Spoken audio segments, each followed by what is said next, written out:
નમસ્કાર, હું છું ડોક્ટર વિશાલ મકવાણા. સ્વાગત છે આજના વિડીયોની અંદર. ગયા વિડીયોની અંદર આપણે ન્યૂટનના લો છે એની આપણે ચર્ચા કરેલી, ગતિના નિયમો છે એની આપણે ચર્ચા કરેલી કે ન્યૂટને કયા કયા નિયમો આપેલા છે, એની અંદર શું કહેવા માંગે છે, ખ્યાલ આવે છે, એની આપણે ચર્ચા કરેલી છે.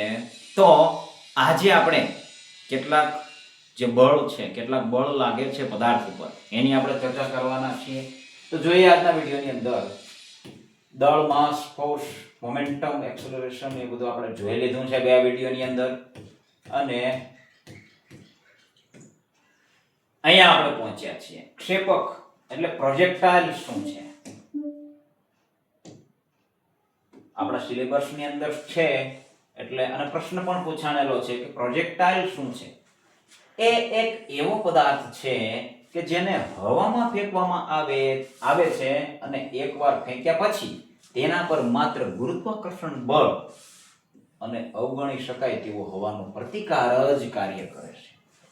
પ્રોજેક્ટાઇલ શું છે, ક્ષેપક શું છે, તો કે કોઈ પદાર્થને આપણે હવામાં ફેંક્યો છે તો હવામાં ફેંક્યા બાદ માત્ર ગુરુત્વાકર્ષણ બળ છે એ જેને લાગશે અથવા તો થોડા ઘણા અંશે હવાનો પ્રતિકાર છે એ લાગે છે, એ જ કાર્ય કરે છે એની ઉપર, તો એને પ્રોજેક્ટાઇલ કહેવાય છે. ઉદાહરણ આગળ આવશે એટલે આની અંદર પણ તમે જોઈ શકો છો કે બેઝબોલના ખેલાડી દ્વારા ફેંકાયેલો દડો, એક વખત બોલને આપણે ફેંકી દઈએ છીએ ત્યારબાદ એના ઉપર માત્ર છે ગુરુત્વાકર્ષણ બળ લાગશે અને થોડા ઘણા અંશે હવાનો પ્રતિકાર લાગે છે. એ મોશનરી ગતિને પ્રોજેક્ટાઇલ કહેવાય છે. બંદૂકમાંથી છોડેલી ગોળીનું પણ એ જ હોય છે. ફૂટબોલ દ્વારા લાત મારેલો ફૂટબોલ, ટાંકીમાંથી છોડેલો શેલ, આ બધા પદાર્થો હવામાં વક્ર ગતિ કરે છે. કેવી ગતિ કરે છે? વક્ર ગતિ કરે છે. અહીંયા બોલ છે તો આ બોલ છે અહીંયાથી અહીંયા આવે છે. અહીંયા આવે છે શેના કારણે આવે છે? તો કે ગુરુત્વાકર્ષણ બળના કારણે એ જગ્યાએ અહીંયા આવે છે. ખ્યાલ આવે છે? તો એ પ્રોજેક્ટાઇલ મોશન કહેવાય છે. વક્ર ગતિ કરે છે જેને પ્રોજેક્ટાઇલ મોશન કહેવાય છે કારણ કે એ વક્ર ગતિ કરે છે. ચલો, ક્ષેપકનો ગતિ માર્ગ શું હોય એટલે કે એની ટ્રેજેક્ટરી શું કહેવાય છે?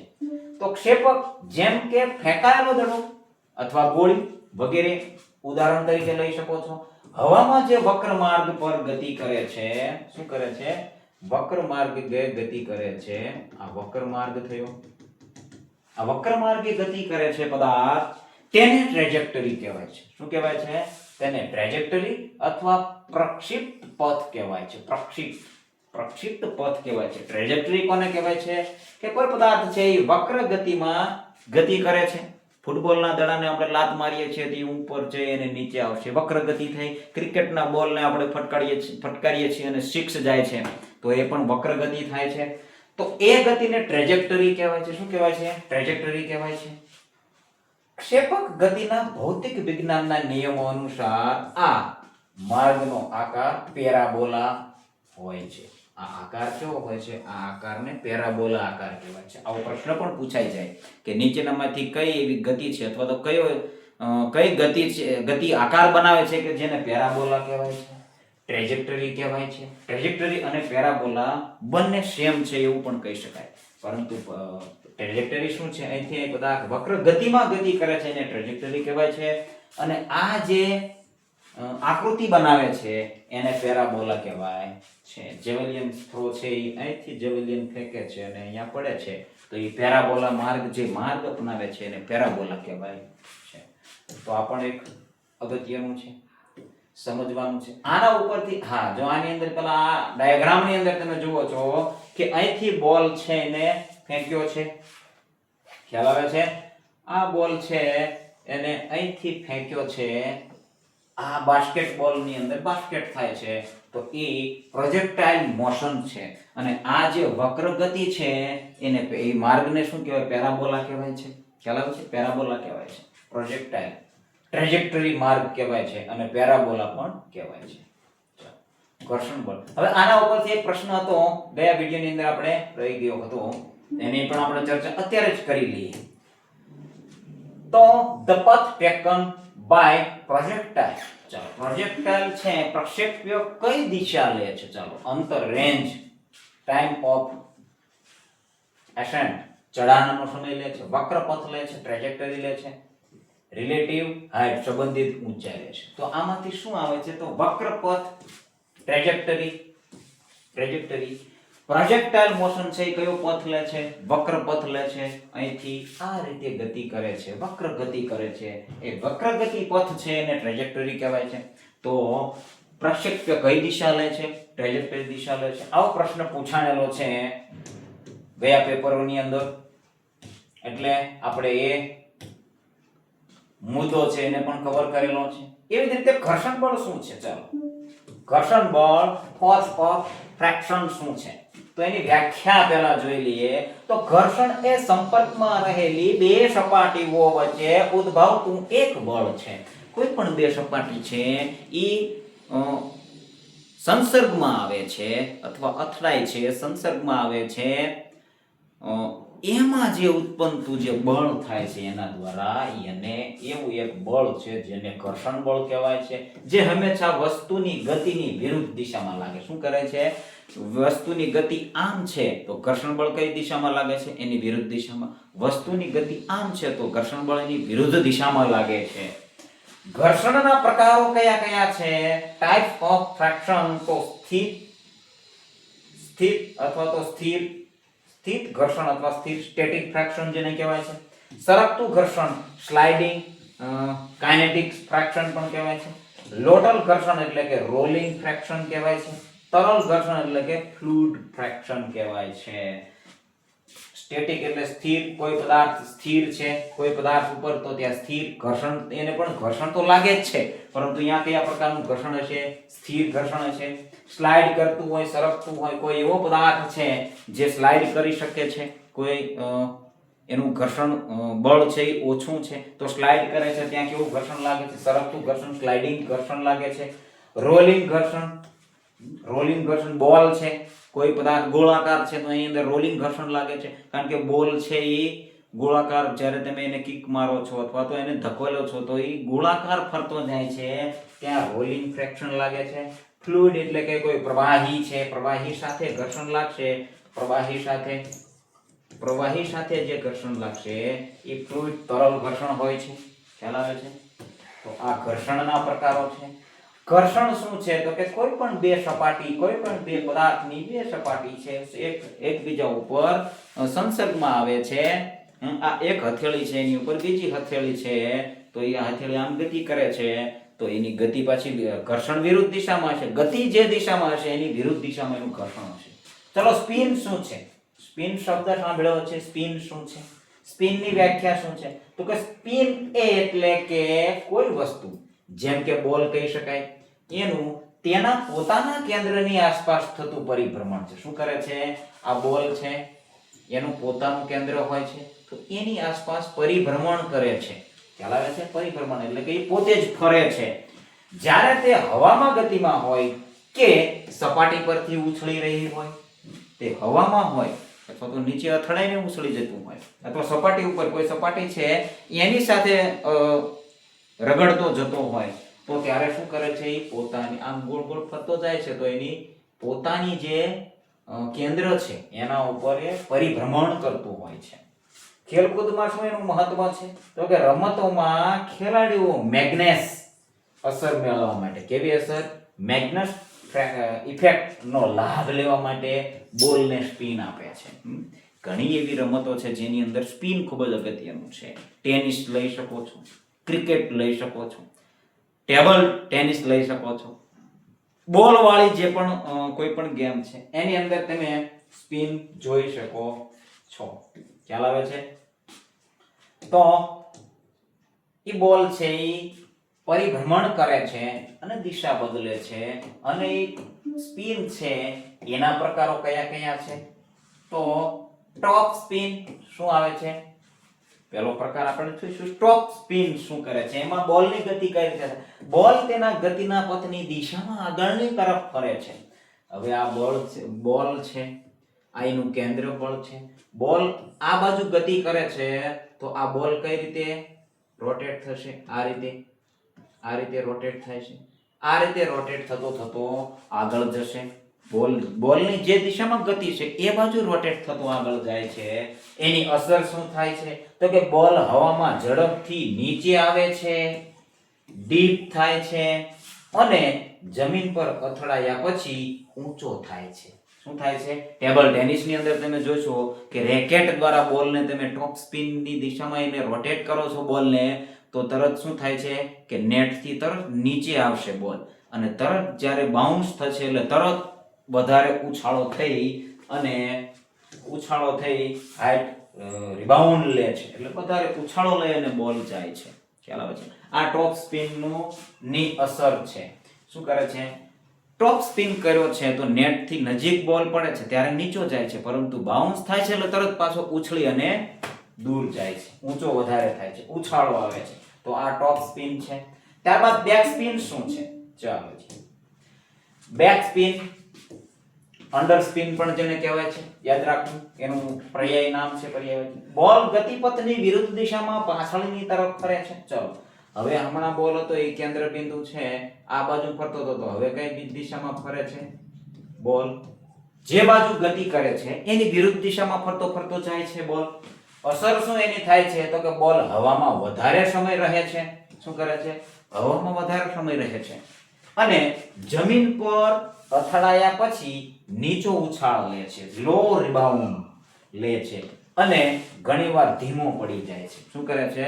બોલને આપણે ગતિની વિરુદ્ધ દિશામાં જ્યારે એને રોટેટ કરો છો એટલે સામેના જે મેદાન છે એની અંદર જઈ અને બોલ રિબાઉન્ડ થઈ અને પાછો થોડોક ધક્કો લગાવે છે અને એની ગતિ પણ ધીમી થાય છે. જો છે ઉછાળો કેટલો આવશે? નીચો, અને ક્યારેક ગતિ ધીમો પડી જાય છે, એના લીધે બેક પાછો બોલ પડે છે એવું પણ લાગે છે, એટલે બેક સ્પિન કહેવાય છે. તો આ એની અસર છે. ચાલો ત્યારબાદ સાઇડ સ્પિન શું છે? ચાલો સાઇડ સ્પિન, બોલ તેના વર્ટિકલ અક્ષ ની આસપાસ ફરે છે. ચલો આ બોલ છે, આ એનું કેન્દ્ર બિંદુ છે, કાં તક તો આ બાજુ ગતિ કરશે, કાં તક તો પેલી બાજુ ગતિ કરશે. ડાબી બાજુ ફરતો જશે એ ડાબી બાજુ બહાર નીકળશે બોલ, અને જમણી બાજુ ફરતો જશે એ જમણી બાજુ બહાર નીકળશે. અસર શું થાય છે એની? બોલ હવામાં ડાબી કે જમણી બાજુ વળે છે અને જમીન પર અથડાયા પછી પણ તે જ બાજુએ તીવ્ર વળાંક લે છે. તીવ્ર એટલે ઝડપથી ફરે છે. સાઇડ સ્પિન કરો છો, ડાબી બાજુ બોલ કેન્દ્ર બિંદુમાંથી ડાબી બાજુ ફરતો ફરતો બોલ જાય છે, તો બાઉન્સ થયા પછી ડાબી બાજુ છે જે બાજુ ફરતો બોલ જાય છે એ ડાબી બાજુ છે અને ઝડપથી બોલ છે એ ડાબી તરફ દિશા બદલે છે, અને જમણી બાજુ ફરતો જાય છે તો જમણી બાજુ ઝડપથી દિશા બદલે છે. તો એ સાઇડ સ્પિન થાય છે. સાઇડ સ્પિન બે બાજુ થાય છે, ડાબું અથવા જમણું. ચાલો આની અંદર તમે જોઈ શકો છો રોટેટ કઈ રીતે થાય છે. આ ટોપ સ્પિન છે તો આ નેટ છે, તો નેટની ઉપર બોલ છે એ જો આગળની તરફ રોટેટ થતો જાય છે. બેક સ્પિન છે તો પાછળની બાજુ રોટેટ થાય છે, જો અહીંયા એરો જોઈ શકો છો. અને અહીંયા સાઇડ સ્પિન છે, અને આ કોર્ક સ્પિન છે એ ત્રાસો સ્પિન પણ કહી શકાય છે. ઘણી વખત આ સ્પિન પેલો સ્પિન કરવા જતો ત્યારે આ સ્પિન થઈ જાય છે. આ વધારે ભણવાની અંદર આવતો નથી, પરંતુ આવો સ્પિન પણ આવતો હશે, એટલે જ આ ઇમેજ જે છે એ મૂકવાનો ધ્યેય છે કે આની અંદર કોર્ક સ્પિન પણ આપેલો છે. એક વધારાનો સ્પિન છે, એને પણ તમે ત્રાસો સ્પિન જેને કહી શકાય. ચલો આની અંદર શું પ્રશ્ન આવેલા છે એ પણ જોઈ લઈએ. સાથે સાથે સ્પિન ઉપરથી પણ પ્રશ્ન આવ્યા છે કે સાધન દ્વારા હસ્તગત કરેલ પાથ ખાલી જગ્યા તરીકે ઓળખાય છે. શું છે? the path acquired by projectile is now. projectile mission trajectory. હા આ પ્રશ્ન આપણે આમાં પણ મૂકેલો છે, આપણે જોયો હમણાં જ. તો ટ્રેજેક્ટરી એટલે કે વક્રપથ. અહીંયા વક્રપથ લખેલો આવ્યો હતો ને, વક્રપથ. ચાલો top spin caused by, top spin શું છે અથવા તો ટોપ સ્પિન થાય છે ત્યારે શું થાય છે? ઉચ્ચ રિબાઉન્સ થાય છે, લોઅર રિબાઉન્સ થાય છે, ડાબી તરફ વળે છે કે જમણી તરફ વળે છે? તો ટોપ સ્પિન જ્યારે થાય છે આ લોઅર રિબાઉન્સ શેમાં થશે? બેક સ્પિનમાં થશે. બેક સ્પિન જ્યારે થશે ત્યારે લોઅર રિબાઉન્ડિંગ થશે. ડાબી તરફ તો સાઇડ સ્પિન, અને જમણી તરફ એ પણ સાઇડ સ્પિન. બંને સાઇડ સ્પિન છે. જમણી બાજુ ફરતો જતો હશે તો જમણી બાજુ સાઇડ સ્પિન થશે, અને ડાબી બાજુ ફરતો હશે તો ડાબી બાજુ સાઇડ સ્પિન થશે. ઉચ્ચ રિબાઉન્ડિંગ શેમાં થાય છે તો કે ટોપ સ્પિન થશે. ટોપ સ્પિન આવશે, એની અંદર ઉચ્ચ રિબાઉન્ડિંગ થાય છે. હાઈ રિબાઉન્ડ, લોઅર રિબાઉન્ડ અને rebound of the left, rebound of the right. એ પણ અંગ્રેજી છે ઓપ્શન, એને પણ જોઈ શકો છો. તો આવશે શું? High rebound. ઘર્ષણ ખાલી જગ્યા છે. ચાલો, ઘર્ષણ શું છે? ઘર્ષણ ખાલી જગ્યા છે. Abrasion is mucous membrane, dislocation, સંયોજન અસ્થિભંગ અને કમ્પ્રેશન.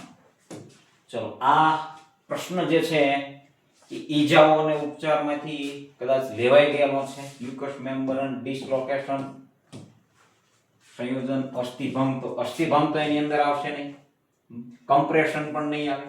દબાણયુક્ત અસ્થિભંગ જે થાય છે. મ્યુકસ મેમ્બ્રેન પણ. ડિસ્લોકેશન જે છે એ ઘર્ષણ. ડિસ્લોકેશન એટલે આપણો સાંધામાંથી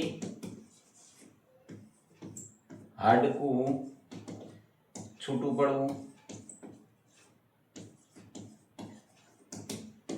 આ આવી શકે છે આની અંદર ડિસ્લોકેશન એટલે ઘર્ષણના લીધે આની અંદર જે સાયનોવિયલ પદાર્થ રહેલો હોય છે સાંધાની અંદર, તો એ ઓછો થાય છે, જેના લીધે ઘણી વખત ડિસ્લોકેશન થતું હોય છે. ઘર્ષણના લીધે ઘર્ષણ ઓછું રહે એના માટે સાયનોવિયલ પદાર્થ છે એ હાડકાના સાંધાઓ હોય છે એની અંદર હોય છે. તો એ પદાર્થ છે એ ઓછો થવાના કારણે, ઘર્ષણ વધવાને કારણે ક્યારેક ડિસ્લોકેશન થતું હોય છે. તો ડિસ્લોકેશન છે એ આની અંદર જવાબ આવશે. ચાલો, પછી છે મહત્તમ રેન્જ હાંસલ કરવાના હેતુથી. ચાલો, મહત્તમ રેન્જ હાંસલ કરવી છે હેતુથી તે આદર્શ ખૂણાના વસ્તુ છોડવામાં આવે છે તે આદર્શ કોણ કયો છે? હવે અહીંયા કોણ આપેલા છે, તો સૌથી વધારે તમારે દૂર કોઈ પદાર્થને ફેંકવો છે તો કયા કોણની અંદર તમે ફેંકશો? અહીંયા 4 કોણ આપેલા છે, માપ આપેલું છે, તો કયા માપની અંદર તમે એ પદાર્થને ફેંકશો એટલે સૌથી દૂર રહેશે? ચાલો, એની અંદર આપણે ડાયાગ્રામ દોરીએ. તો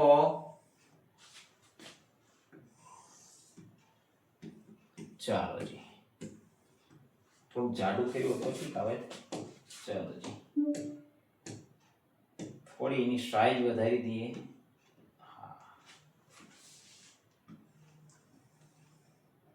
ચાલો, આની અંદર આ 90 અંશનો ખૂણો થયો. 90 અંશનો ખૂણો થયો. હવે આપણે એને સૌથી વધારે છે એ દૂર કોઈ પદાર્થને આ જગ્યાએથી ફેંકવો છે. સૌથી વધારે કોઈ પદાર્થને એ જગ્યાએથી ફેંકવો છે તો આપણે બરોબર આની સીધમાં એંગલમાં ફેંકવો પડશે, ત્યારે એ સૌથી વધારે દૂર જશે. ખ્યાલ આવે છે? એટલે આ 90 છે એની વચ્ચે કયો કોણ આવશે? 45 ડિગ્રી એંગલ આવશે. કયો આવશે? 45 ડિગ્રી એંગલ આવશે. શું કામ એ આવશે? કારણ કે જો આ પદાર્થ જે છે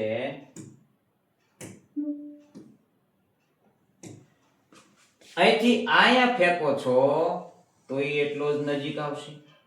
અહીંથી અહીંયા ફેંકો છો તો એટલે જ નજીક આવશે. અહીંથી અહીંયા ફેંકો છો તો આવી રીતે નજીક આવશે. જો ઊંચો ફેંકી દો છો તો અહીં નજીક આવશે, બહુ ઊંચો ફેંકો છો તો અહીંયા જ પડશે. પરંતુ આ એંગલે ફેંકશો તો સૌથી દૂર છે એ પદાર્થ છે 45 ડિગ્રી એંગલ. કયો? 45 ડિગ્રી એંગલમાં તમે કોઈ પદાર્થને ફેંકો છો તો એ સૌથી વધારે દૂર જાય છે. ચલો, તો આજના વિડિયોની અંદર બસ આટલું જ. એક્ઝામ પણ હવે નજીક આવી ગઈ છે. 16 નવેમ્બરના દિવસે એક્ઝામ છે, સૌને ખ્યાલ જ હશે. એટલે હવે છે કયો ટોપિક લઉં છું એનું હજી ડિસિઝન લેવાનું છે. ટોપિક લેવો કે કેમ, કે પછી જૂના પ્રશ્નપત્રો છે એ પ્રશ્નોનું સોલ્યુશન લઈને આવું. કોમેન્ટમાં જે પણ આ વિડીયો જોતા હોય તો કોમેન્ટ પણ કરી અને જણાવે કે આગળ શું લાવવું જોઈએ.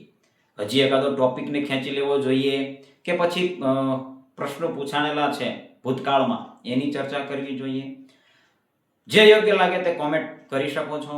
અને આ વિડીયો છે ગમ્યો હોય તો લાઈક કરવાનું ભૂલતા નહીં અને દરેક કેન્ડિડેટ સુધી આ વિડીયોને પહોંચાડો. જય હિન્દ, જય ભારત. આજના વિડીયોની અંદર બસ આટલું. બન્યા રહેજો આ ચેનલની અંદર, કંઈક નવું જાણવા મળશે. ધન્યવાદ.